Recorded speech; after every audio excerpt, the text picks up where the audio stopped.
দোয়ার কোনো হাদিয়া হয়, হাদিয়া আলাদা জিনিস, দোয়া আলাদা জিনিস। এই ভুল আমরা অনেকেই করি। হুজুর দোয়া করে সাথে সাথে একটা নোট ধরায় দিবা, হাদিয়া দেওয়ার নিয়ম জানে না, দোয়া চাওয়ার নিয়ম জানে না।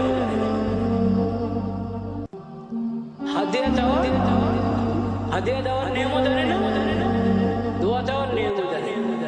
দোয়া চাওয়ার নিয়ম কি? এক নম্বর তো আমি নিজে দোয়া করবো, নিজের জন্য নিজে দোয়া করবো, নিজের পরিবারের জন্য, সন্তানের জন্য আল্লাহর কাছে নিজে হাত উঠাবো, কান্না করবো, দোয়া করবো। এক নম্বরে নিজের দোয়া, এবং দোয়া অনুযায়ী নিজের জিন্দগি পরিচালনা। মুসিবতে পড়লাম, হাত উঠে দোয়া করলাম, কিন্তু আল্লাহর বিধান মানি না। আল্লাহ তো দোয়ার বিধান দেওয়ার সময় বলেছেন, ওয়াইদা সাআলাকা ইবাদি আন্নী ফাইন্নী করিব উজিবু দাওয়াতাদ দাঈ ইযা দাআন ফালিয়াস্তাজিবু লি ওয়া লিউমিনু বি লাআল্লাহুম ইয়ারশুদুন।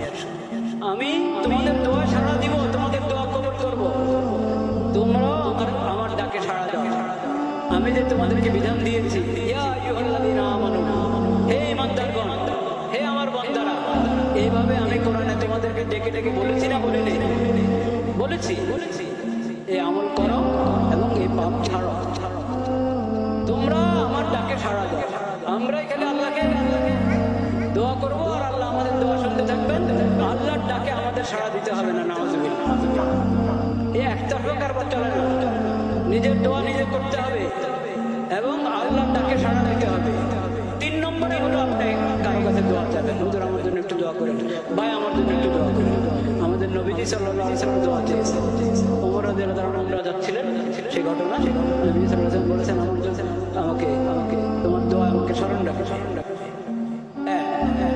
এটা হলো দোয়া। হাদিয়া এটা সম্পূর্ণ আলাদা।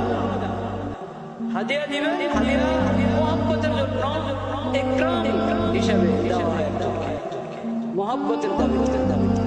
সদকা না, সদকার হাদিয়া এক জিনিস না, সদকা আলাদা, হাদিয়া আলাদা।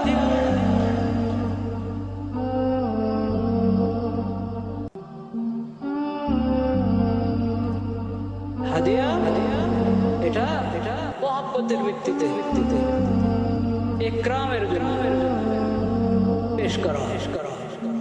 আপনি হাদিয়া দিয়ে মনে করেছেন, যদি মনে করেন যে আমি করুণা করলাম, তার প্রতি দয়া করলাম, এটা কখনো হাদিয়া হবে না। ওটা তো সদকা নিয়ে তো পড়ে না। তুমি দয়া করছি তার প্রতি, ইহসান করছি।